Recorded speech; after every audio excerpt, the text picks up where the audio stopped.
আপনি ঘুরিয়ে ফিরিয়ে পশ্চিমবঙ্গের মা বোনেদের বিজেপিকে মারবার জন্য, রক্তাক্ত করবার জন্য আপনি হাতে হাতা খুন্তি তুলতে বলেছেন। মমতা বন্দ্যোপাধ্যায় বাঙালি বুঝে গেছে, কিন্তু মমতা বন্দ্যোপাধ্যায় আবার বলছে, যদি একটু সংসারটা মন দিয়ে করতেন, বা যারা সংসার করেন মন দিয়ে, তাদের যদি আপনি একটু সম্মান করে দেখতেন কেমন করে সংসার করে, আপনার কোনো পরিচিতা ভদ্র মহিলাকে, কোনো মেয়েকে, তাহলে এই কথাটা আপনি বাংলার মা বোনেদের উদ্দেশ্যে বলতে পারতেন না। জেনে রেখে দিন, মমতা বন্দ্যোপাধ্যায় বাংলার মায়েরা বোনেরা হাতা খুন্তি অস্ত্রের জন্য তোলে না, তারা নিজেরা হাত পেটা খেয়ে ওই খুন্তি দিয়ে রান্না করে আপনার চোরেরা পশ্চিমবঙ্গের যে হালত করেছে, বাঙালি বাড়িতে ভালো করে রান্না হয় না, রোজ বড় বড় মাছ হয় না, আমাদের বাঙালি বাড়ির মায়েরা মেয়েরা নিজেরা না খেয়ে বাড়ির ছেলেদের খাওয়াবার জন্য ওই খুন্তি মা দুর্গার অস্ত্রের মতো ব্যবহার করে সে রান্না করে, বাড়িতে কুটুম এলে সে নিজের ভাত দিয়ে দেয়, নিজের মাছের পিসটা ছেলের বন্ধু এলে দিয়ে দেয়, আর আমার বাঙালি বাড়ির মা ওই হাতে খুন্তি নিয়ে ফ্যান খেয়ে বলে, হ্যাঁ রে খোকা আমার পেট ভরে গেছে। আপনি বাঙালি মায়েদের চেনেননি মমতা বন্দ্যোপাধ্যায়। আগুন নিয়ে খেলছেন, আগুন নিয়ে খেলছেন দিদি, খেলা আপনার শেষ। জয় বাংলা ওপারের স্লোগান, এটা নয় তো বাংলাদেশ। যেতে হবেই, যারা অন্যায় করেছেন, চুরি করেছেন, চুরি করেছেন, যারা মানুষের ক্ষতি করেছেন, তাদের তো যেতে হবেই। বন্ধু, 1 নম্বর বোতাম অরূপ বাবুর চিহ্ন। अगर आपके पास है दिल और जान और जिगर, आपके पास है दिल और जान और जिगर, लड़ाई करो चोरों के खिलाफ और जिताओ। आपका प्रार्थी है अरूप कांति दिगर। लड़ाई করুন বন্ধু, এই লড়াই প্রধানমন্ত্রী নির্বাচনের লড়াই, এই লড়াই শক্তিশালী দেশ গড়বার লড়াই। আর শক্তিশালী দেশ তখন হয় যখন রাজ্যগুলো শক্তিশালী হয়।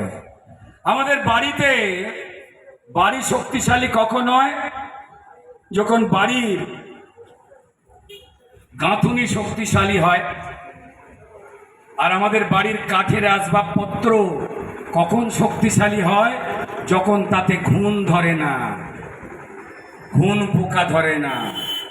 আর পশ্চিমবঙ্গ শক্তিশালী ততদিন হবে না যতদিন এই তৃণমূল নামের চোর ঘুণ পোকা কুর কুর কুর কুর কুর কুর করে আপনার পরিশ্রম দিয়ে জমানো যা যা স্বপ্ন সেটাকে কুরে কুরে খাওয়া না বন্ধ করছে। তাই এবারের নির্বাচন শক্তিশালী পশ্চিমবঙ্গ গড়বারও নির্বাচন, চোর মুক্ত পশ্চিমবঙ্গ গড়বার নির্বাচন।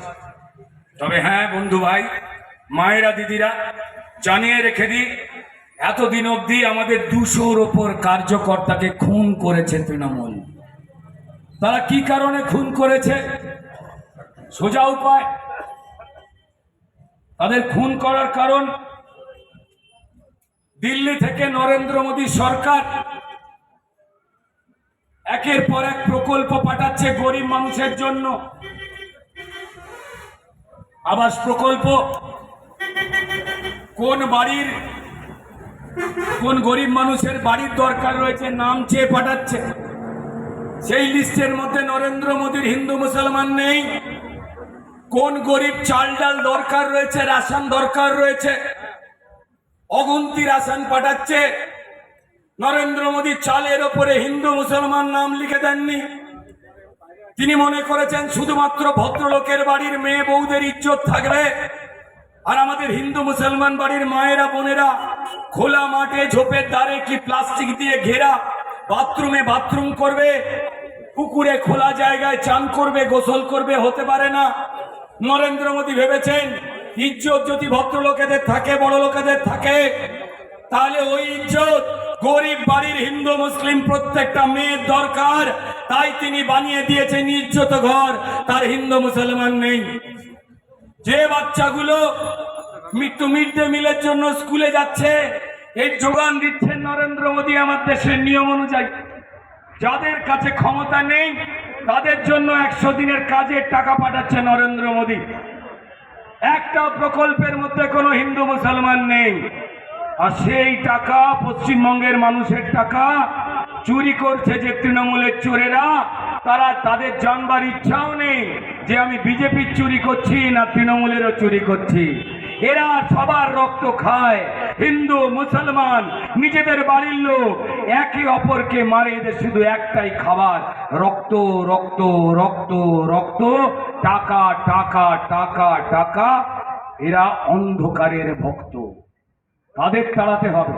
আর সেই আন্দোলন করতে করতে আমাদের 200-র উপরে কর্মীকে অন্যায়ের বিরুদ্ধে প্রতিবাদ করবার জন্য বলিদান দিতে হয়েছে। এই 2024 শুধুমাত্র ইস বার 400 পারের স্লোগান নয় বন্ধু, নয় গো মা। যে আন্দোলনটা তোমরা করছো, আমরা করছি, সবাই মিলে যে লড়াই চলছে, পশ্চিমবঙ্গের মানুষ চাইছে চোরকে পরাজিত করতে। তারাও জানে আমাদের সঙ্গে যারা লড়াই করতে করতে পশ্চিমবঙ্গের চোরেদের বিরুদ্ধে সাধারণ মানুষের ওই লড়াই করতে করতে যে 200টা কার্যকর্তা প্রাণ দিয়েছে, যারা উপরে বসে রয়েছে, তারা বিশ্বাস করো তারা 400-র দিকে তাকিয়ে নেই, তারা তাকিয়ে আছে তোমার দিকে। যে ওই 400 ওরাই পূরণ করতে চেয়েছিল চোর চোরকে থামিয়ে, কিন্তু ওরা পারেনি, তাই ওরা তাকিয়ে রয়েছে তোমার দিকে। তুমি মোদিজিকে 400 এনে দেবে, এখান থেকে অরূপ কান্তি দিগাজ্যের মতো সবাইকে জয়ী করবে। তবে ওই যে 200 জন তোমার আমার মাঝখান থেকে খুন হয়ে যাওয়া কর্মী কার্যকর্তা উপরে স্বর্গে গিয়েও এখনো চোখ খুলে চোখের জল নিয়ে তাকিয়ে রয়েছে যে আমি যে কাজ করতে পারলাম না। আজকে যারার কার্যকর্তারা, আরামবাগ লোকসভার কার্যকর্তারা, পশ্চিমবঙ্গের গেরুয়া কার্যকর্তারা কি আমাদের মতো পারছে? তারা দাঁড়িয়ে রয়েছে শুধুমাত্র 21, দাঁড়িয়ে রয়েছে এই 24-এ এই ফলাফলের জন্য।